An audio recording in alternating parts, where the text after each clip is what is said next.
बिस्मिल्लाहिर्रहमानिर्रहीम। अस्सलाम वालेकुम नाज़रीन। नबातात अल्लाह ताला की बड़ी नेमतों में से एक नेमत है। ये हमें सिर्फ़ ऑक्सीजन ही मुहैया नहीं करते, हमें ख़ुराक भी मुहैया करते हैं, हमारे घर और ज़मीन की खूबसूरती बढ़ाते हैं। इन्हीं खूबसूरती बढ़ाने वाले पौधों में से एक पौधे का आज मैं आपसे ज़िक्र करने जा रहा हूँ, जिसके पत्ते भी बहुत खूबसूरत हैं और जिसका फूल भी बहुत खूबसूरत है। छोटा सा फूल लगता है इसको।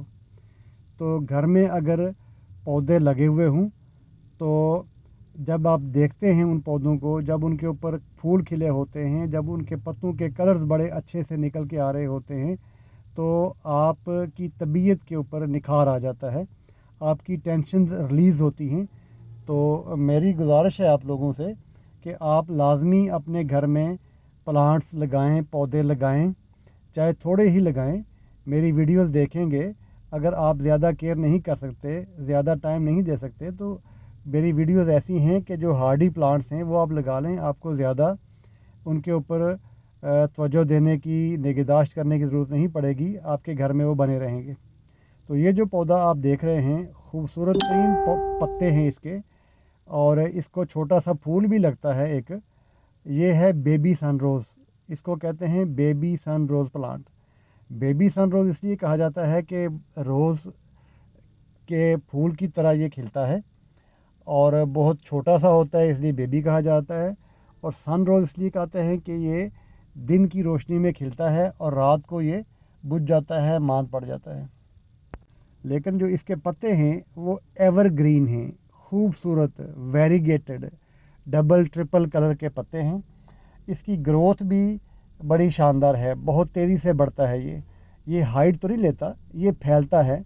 ये हैंगिंग बास्केट्स में आपने देखा होगा कि ज़्यादातर लगा होता है, चूँकि इसकी जब टहनियाँ लंबी हो जाती हैं तो नरम और नाजुक टहनियाँ होती हैं, लटक जाती हैं, तो इसलिए हैंगिंग बास्केट में लगाया जाता है।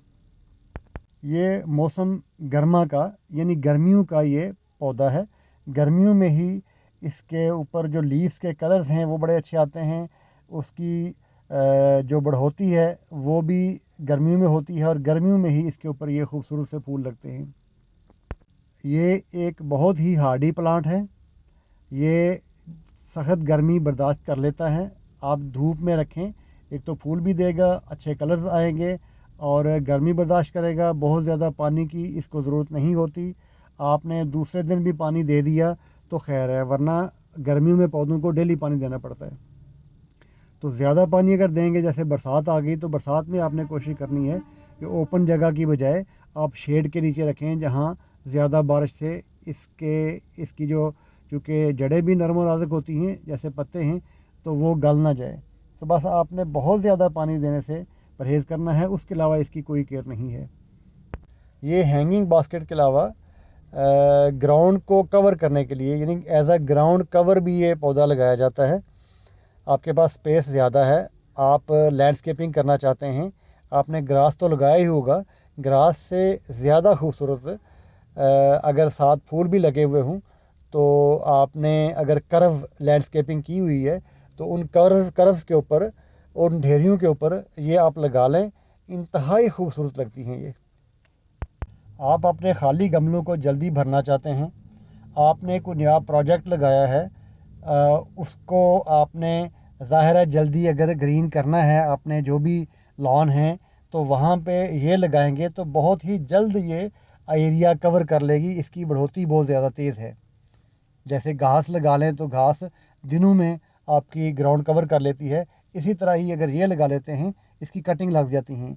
आप पौधे लेके आएँ, इसकी कटिंग्स यानी एक गमला है, एक गमले में से अगर आपकी 20-25 कटिंग निकल आती हैं तो आपके 20-25 गमले 2-4 माह के अंदर बन जाएंगे। इसकी कटिंग वैसे तो आप किसी भी मौसम में लगा सकते हैं, सिवाय कह लें कि दिसंबर जैन के, ठीक है। लेकिन स्प्रिंग सीज़न जो है, जब फ़ेब शुरू हो जाता है, मार्च है, उस वक्त इसकी कटिंग्स आप लगाएंगे तो 100% सक्सेसफुल रहेंगी और बड़ी जल्दी से बढ़ेंगी। कटिंग आप अगर मिट्टी में लगाना चाहें तो भी ठीक है, कोई इशू नहीं है, लग जाती हैं। बट अगर आपके पास कोकोपीट है, उसमें लगा लें तो चंद दिनों में ही आपकी रूट्स डेवलप हो जाएंगी और फिर इसकी ग्रोथ शुरू हो जाएगी।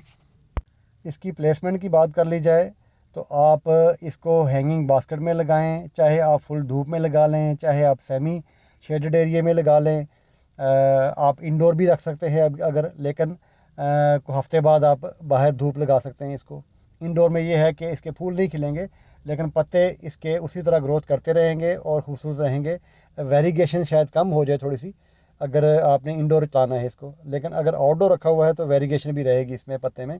वाइट और dark green, light green, 3-4 shades ये एक पत्ता दे रहा होता है। ये एक सैकुलेंट प्लांट है, और सैकुलेंट प्लांट आपने देखे होंगे कि वो वाटर स्टोर करते हैं ज़्यादा, तो इसलिए इसका पानी बहुत ज़्यादा देने की ज़रूरत नहीं है। आप दूसरे तीसरे दिन भी पानी दे देंगे गर्मियों में तो भी इसको कोई इशू नहीं है। सर्दियों में आप 10-15 दिन के बाद भी देंगे तो कोई इशू नहीं है इसको। आपके पास अगर हैंगिंग बास्केट्स नहीं हैं, हैंग करने के लिए आपके पास जगह नहीं है, तो किसी भी गमले में, चाहे वो प्लास्टिक का गमला है जैसे मैंने प्लास्टिक के गमले में लगाई हुई है, चाहे मिट्टी का गमला है, लंबा गमला लें ताकि अगर उसकी टहनियाँ लटकती भी हैं तो वो खूबसूरत लगे। या आप किसी स्टैंड के ऊपर रख लें, जैसे मैंने एक स्टैंड के ऊपर इसको रखा हुआ है।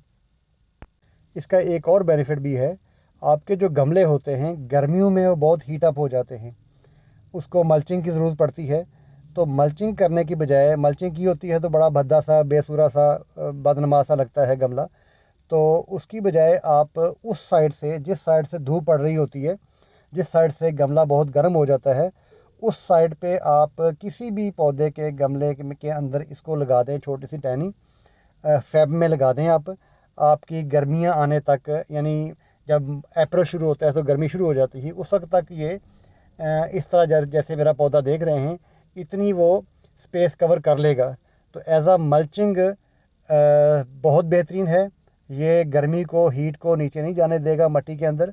मट्टी को मॉइस्ट रहने में मदद मिलेगी, ठंडा रखने में मदद मिलेगी, और ख़ूबसूरत तरीन गमला भी आपका खूबसूरत तरीन हो जाएगा। तो ये भी इसका एक बहुत बड़ा बेनिफिट है जो आपको शायद ही कम कुछ बताएगा।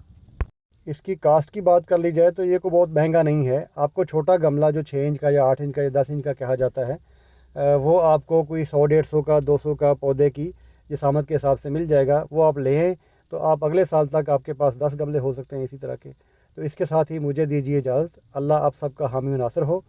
मैं उम्मीद करता हूँ कि वीडियो आपकी समझ में आ गई होगी और आपको ये पौधा मिल जाए तो अपने गार्डन में ज़रूर जगह दीजिए। इसके साथ ही मुझे दीजिए इजाज़त और मेरे चैनल को लाइक और सब्सक्राइब करते जाइए।